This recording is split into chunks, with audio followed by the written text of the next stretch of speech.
Ladies and gentlemen, get ready to witness the clash of automotive titans. Get ready for a race that will leave you breathless. The Taycan Turbo, with its sleek and aerodynamic design, glides through the corners like a predator hunting its prey. Its electric might is unrevealed, defying expectations at every turn.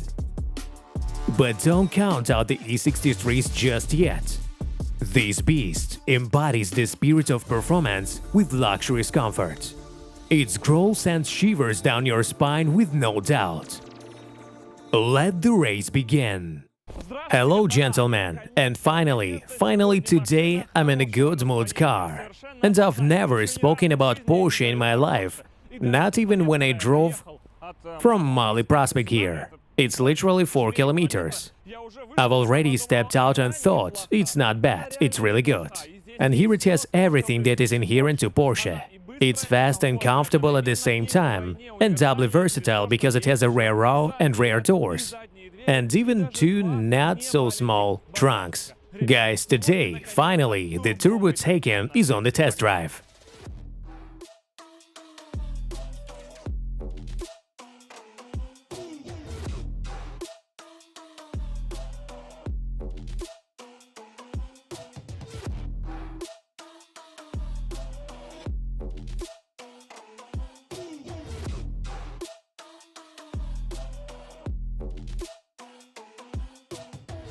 To open the trunk, you either need to press the corresponding button on the key, and there are more of them here than usual, because there's one for the front and one for the rear. But let's say you already have the key in the car, and you're in nature, and you need to open the trunk somehow. There are no buttons here, everything is touch-sensitive, so you need to open it on the central monitor.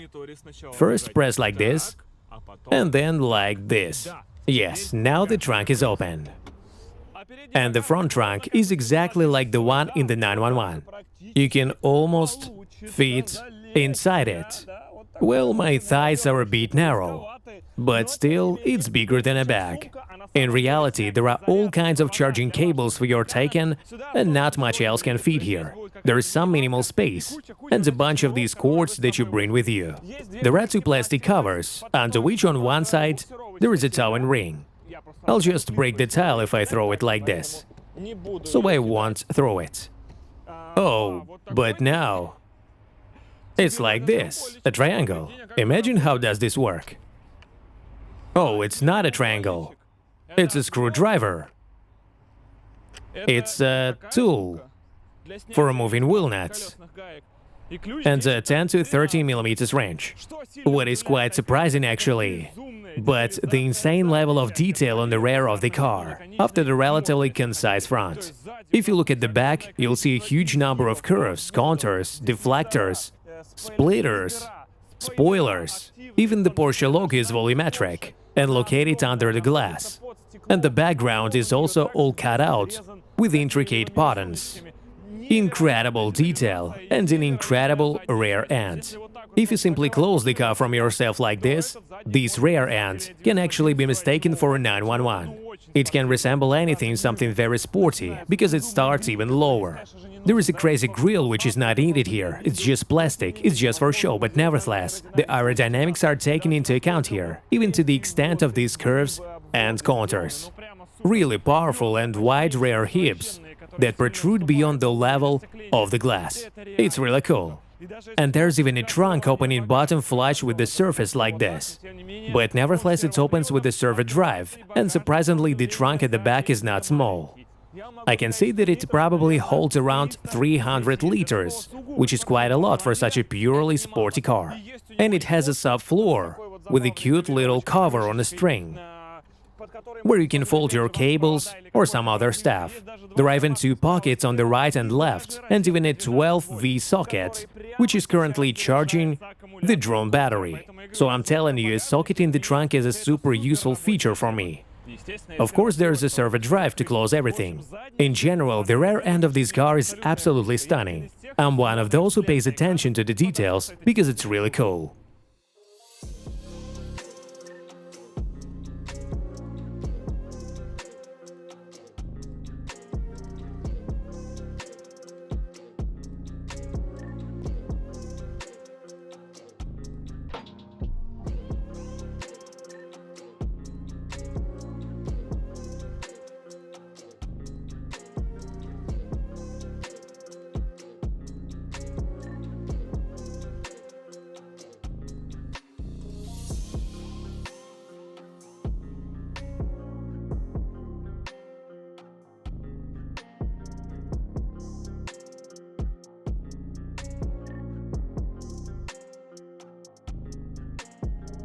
Okay, the exterior looks great, that's clear. It's driving smoothly and we definitely need to test it.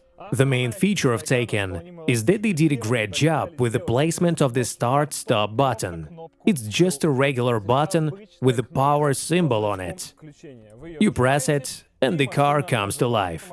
The car is parked, and the electric power steering is not working, which is interesting. We activated the drive mode, and it started working. Look, we're turning the steering wheel. We turned it all the way, and then press it to lock. Now we press drive, turning. We can also reverse, parking mode. That's it. Drive, let's go. Why you have to turn the wheel completely in the parking is not clear, but I guess it's to prevent people from fooling around. On the other side, it's strange to play with the steering wheel in this position. The selector is also located here, which is unusual. Everything in this car is unusual. You get a lot of emotions just because all these features you see aren't familiar and unclear. You try to adapt to it. There are a lot of monitors in this car. Monitors in this car. Thank you, Nikita, high five. There is a monitor here that honestly looks like it should have a frame, but it's either missing or someone stole it. Overall, the frame should be there, but it's not. Great. The electric steering wheel is cool. In electric cars, it's not always like this, as far as I know. Here, the steering wheel is electric, and it's not even a big deal.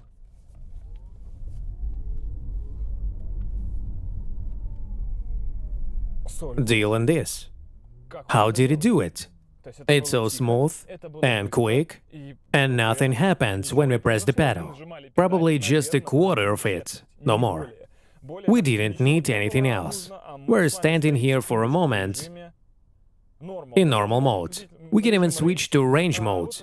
These monitors are also interesting. There are so many things you can turn on here. This text disappeared. Maybe we need to press the parking button to make it appear. Yes, in the parking mode this button is available. Press drive and everything disappears. The lower part of the screen is touch sensitive and the sensor is located above the screen. The screen itself is fully functional. The air vents can be adjusted like this. It's uncomfortable, but we already talked about it in the Panamera. Here it's even worse. We have a monitor here. Look, I press it with my finger and it activated. This is the fourth monitor. It's for the passenger, and they can have their own multimedia, climate settings, and speedometer. The passenger can even connect their phone separately to this monitor and listen to their own music somehow. It doesn't matter. Let's move on. Please turn on. And there is a fifth monitor located in the rear row for the rear passengers. They can also control and adjust everything through this full-fledged touchscreen. Pay attention to the headrests. They are like buckets. And there is a button for adjusting the headrest position. It's really good. It's great that the bucket doesn't break despite being electric. There are ventilation and everything you can imagine here. Even if you press sync on this monitor, look. Everything lights up at the top. It's amazing that you still can't rewind everything. In general, it's surprising that these flaws should be there, but for some reason Porsche didn't notice them. Nevertheless, it's the first electric car, so it's understandable that it might have some issues, although the same features are already available in e-tron, and we know all these technologies. This is the regenerative mode controlled by a button on the steering wheel. You press it, and there is regenerative braking. In other cars you have pedals, where you can adjust the intensity of regenerative braking. Here there is either regenerative braking or nothing. It's strange, and would be nice to have one pedal driving in our case. And we don't have a head-up display yet, which is disappointing because it's not the most luxurious features configuration. There are no door suction cups, and there never will be, even in the turbo version. It's simply not equipped with door suction cups for undisclosed reasons, perhaps related to energy efficiency or other considerations. Overall, it's not that important. We all understand that we choose a Porsche to go fast. We need to know where to disable stability control. That's the most important thing. There it is. Turned off. This is very good. It means we have 500 kilowatts, which is 680 horsepower, all-wheel drive, and Porsche's handling.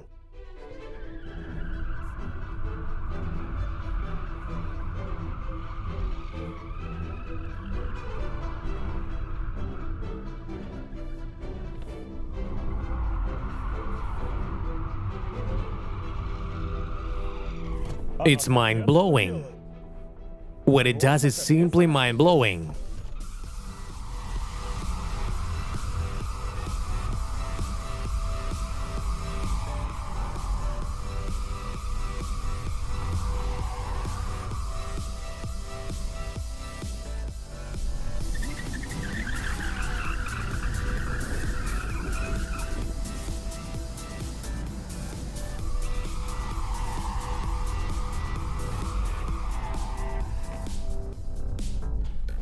So, let's have some fun with the launches.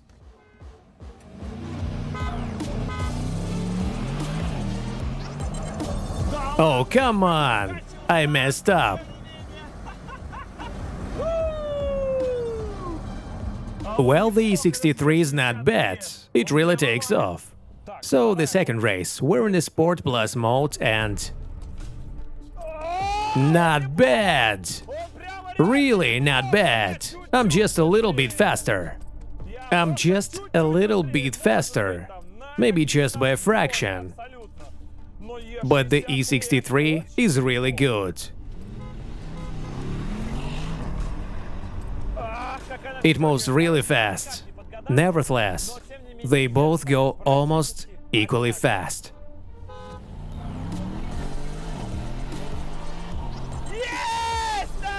The start was slightly faster. He's a bit faster. Just slightly. But it's not significant. It's just a penny. In fact, guys, the E63 and Taycan Turbo are incredibly fast cars. And it may work in our favor that the E63 is starting to overheat after so many runs. Yeah, I think we can hide a bit, but they both go pretty well. Yes, both are almost the same, more or less. So, two fundamentally different elements, I would say. I mean, this electric car, it's a cold weapon. And it's really unclear how all of this works. It's the future. And the E63, a twin-turbo V8 that emits 4,000 tons of carbon dioxide per second, with all-wheel drive, and most importantly, the same result. And it's absolutely the same result. Maybe there are fractions of a second, but in real life it doesn't matter at all, because the reaction time is a fraction of a second and you won't catch anyone anymore, it's over. So the entire acceleration range is approximately the same, and it's a blast. And as for the price, tell me. For the price? A little bit cheaper. Even cheaper. Yes. But at the same time, the enjoyment in many aspects can be greater because you can also disable the front-wheel drive, so you can drift. And this is stock, and you can cheap it too. I mean, normal enthusiast, cheap and everything, then the Turbo is out of the game. But there might be a Turbo S coming, which will be very expensive compared to the E63. So the future is creeping up. It's there in the background, but it definitely doesn't destroy it. Yes, you'll probably go bankrupt with it, most likely due to the maintenance costs, because it consumes a lot of expensive fuel, and the insurance is very expensive, and so on. But here there are almost no taxes. Yes, virtually free refueling, so it's exponentially cheaper to run, while still going fast. These are two completely different elements coexisting in one world. And there are plenty of settings here, including massage. It's quite difficult to reach the massage, it's buried there among the construction works, in the comfort of the driver's seat, and most importantly, you can choose the massage program. There are many options, including the stretch mode, which is like stretching and tensioning. Stretching.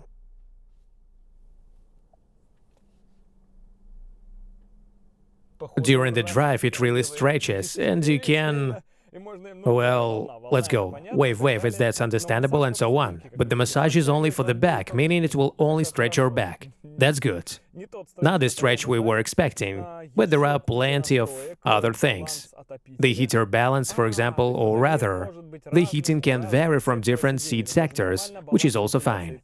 The ventilation balance as well. I understand that it might blow the buttocks stronger than the back.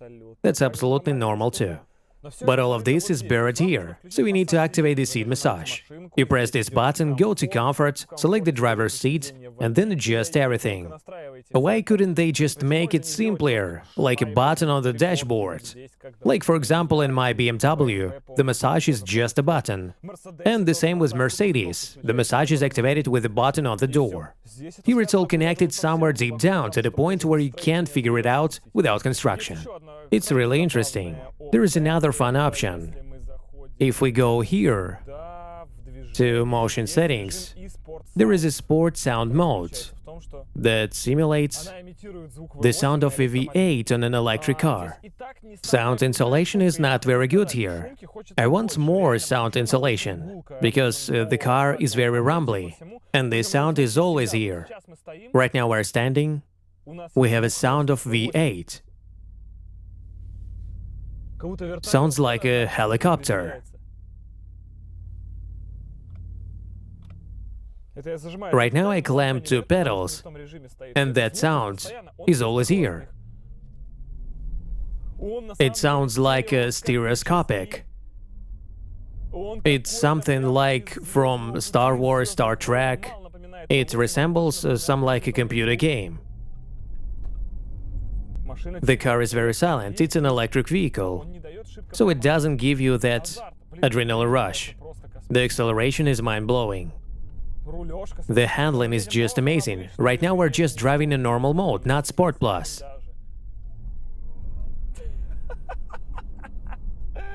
Oh my god.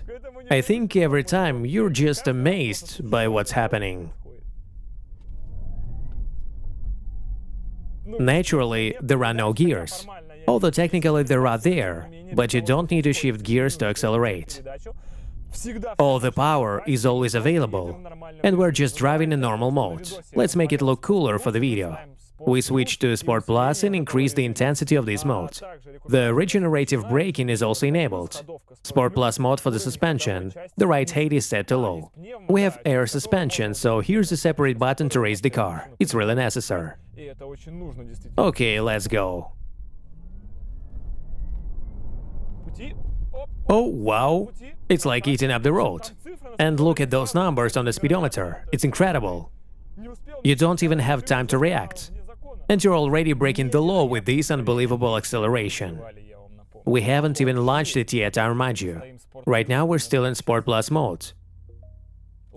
And if we press the control now, you can see there are no errors, nothing changes. We're without a launch and the sound is the same. Everything is fine. There is no indication that you're about to hit the maximum speed. You're just standing there in calm mode, no additional volume or noises.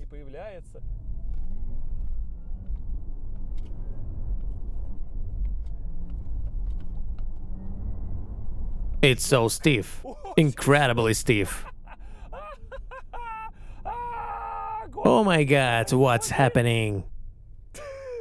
How would you rate this? Launch?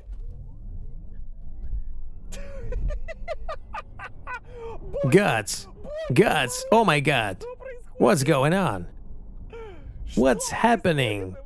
We just went into some astral plane. Super control, super stability, super traction, an incredible kickoff from the start. It's more like a launch. How you determine when the yellow light is coming, for example? Poor guy, he couldn't catch up, and we're spinning. It handles the rails perfectly. Not a fraction of a second hint of a change in stability, of course. It just goes straight, perfectly, and precisely. Just insane. And we just switched from the M4. When you do a launch, you take into account 3,000 factors just to survive. Because if you reached 100 km per hour in an M4, you're already throwing confetti in the air because there was a minimal chance that you wouldn't reach that speed.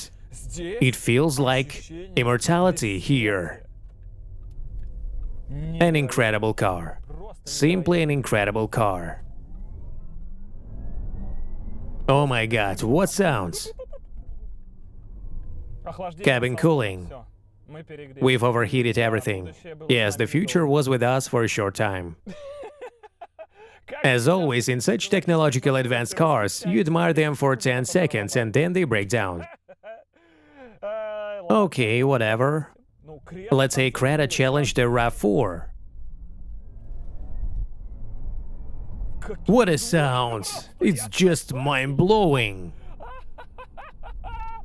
Moreover, the suspension is in order. It doesn't make it dizzy, brother. How does it do that? It doesn't have this clear squatting and shifting back on his heels. It simply doesn't sit down like that. It's just that everything makes you want it so much when it accelerates to 100. It's like the sound barrier breakthrough of fighter jets. You know those impacts? It's just not a turbo cutoff. There is probably something happening in the turbo. Better not to know. There are some different pictures. It's been going on for... The all-wheel drive is working properly now, and it just spat us out normally. Let's keep it going, only keep going. I understand that it won't handle like a 911, and the 911 is more fierce, even the 4S, and you might enjoy it more.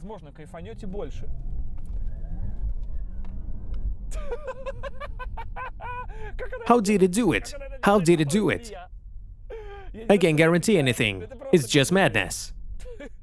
It's awesome.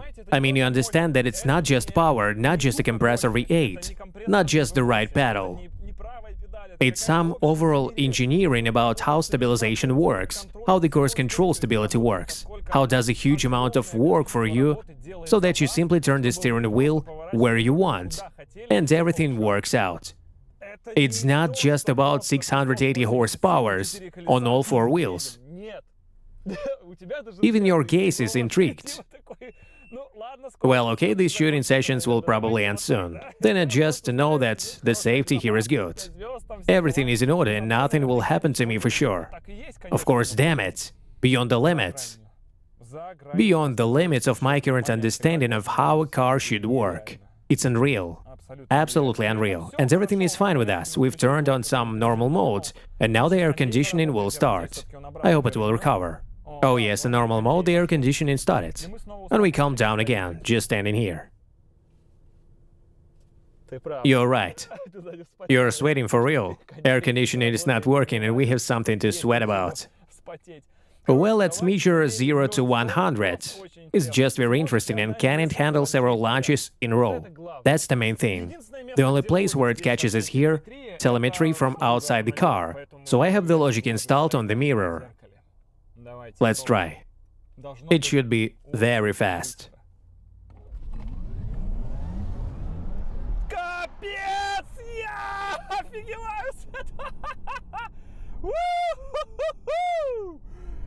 Why so harshly? Why so harshly? It's just incredibly harsh. How many were there? I don't even know. 3 and 2? 3 and 2 to 100. It feels like being in space because out of these 3.2 kicks on the start, 3 and 2. What are you doing, my god? Another one immediately, the second one. And the second one just sneaks in with a hit. Unbelievable. Unbelievable. The transmission system with these shifts is just terrible. This will be the third launch in a row. Launches just destroy it. Damn it. They shift from first to second. And bam! Like driving over a zebra crossing. Of course, on all this, it's complete madness. The air conditioning is deactivated. It's getting very hot, the fans are pounding, and you can hear it here.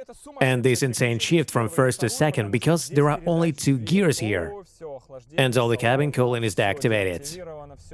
We're heading for overheating, yes. 3 launches in a row, and I'm already sweating here.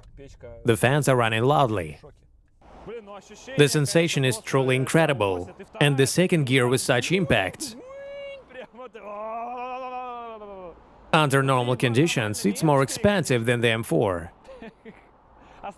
but it's 1 second faster. Going from fourth to third in a second. Those are low numbers. On a sharp contrast after the wild, fast and aggressive M4, for almost the same money, we sit here and we're like, damn, the choice seems obvious.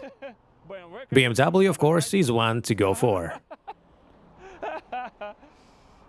It's intense, but I'm all wet after all 3 lunches. You have to get out and cool down. It's impossible to stay in there, and the heater doesn't turn back on by itself. We turn it on, but now it's off. 3 times it fixed itself, but it fell into an error. It's awesome.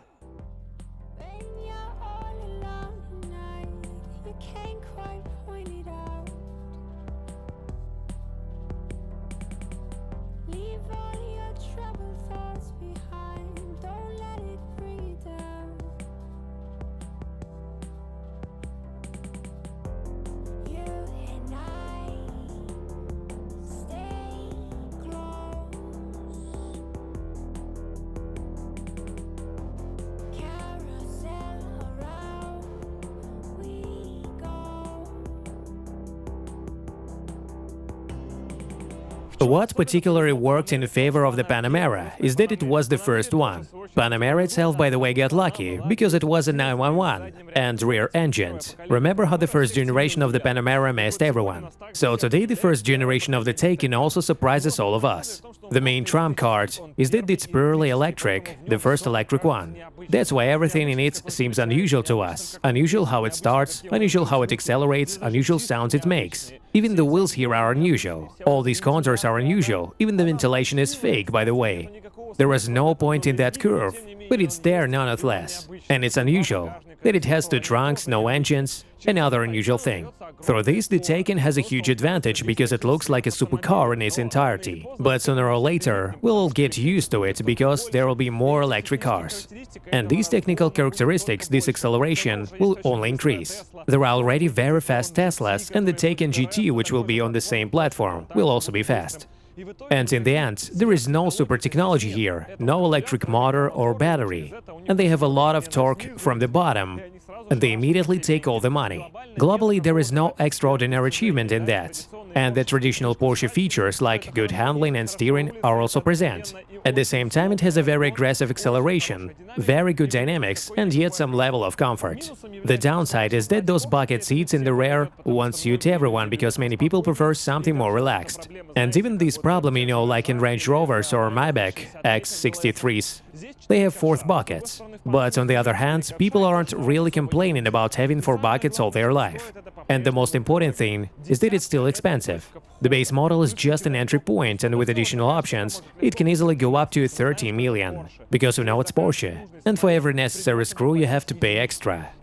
And in the end, there is still a pipe, you understand. If you order the Turbo S, it can go up to 20 million. And 17 million is a completely normal figure for which this car can be yours. The standard version, the one that is actually conventional, I think it has around 380 or 400 horsepower, I believe. But we also understand very well that the base Porsche is worse than even a Honda Solaris. Because there is absolutely nothing there, but at least the image is prestigious. And in the same way here too, if you want to ride, you'll have to pay a lot. The completely incomprehensible feature with the sound generation, of course. Our children may already forget what a V8 sound is, all those pops and exhaust notes. But here sound generation is absolutely unnecessary in any way, because you're driving a silent car that doesn't give any signs that it's ruffled, angry one. That's why the 0 to 100 acceleration seems so wild, because you're standing at the launch and you're not aware that it will be fast, because logically it doesn't differ from a regular start. Only it's very fast, but the sound is the same. It's strange to add some sound in a quiet car, at least I would say it doesn't add any emotions. It actually puts pressure on your mind, so overall the Taycan, like all of Porsche creations, is traditionally great. You can't argue with that. It's traditionally just very cool and very expensive. But in my case, it traditionally won't make it to Bobrov. Or rather, it will make it there, but won't be able to return. So let's wait until it becomes a long-range model, maybe or more long-distance capable one. Let's wait until it becomes more versatile, and in general electric cars will grow a bit. Thank you for watching this video, and goodbye for now.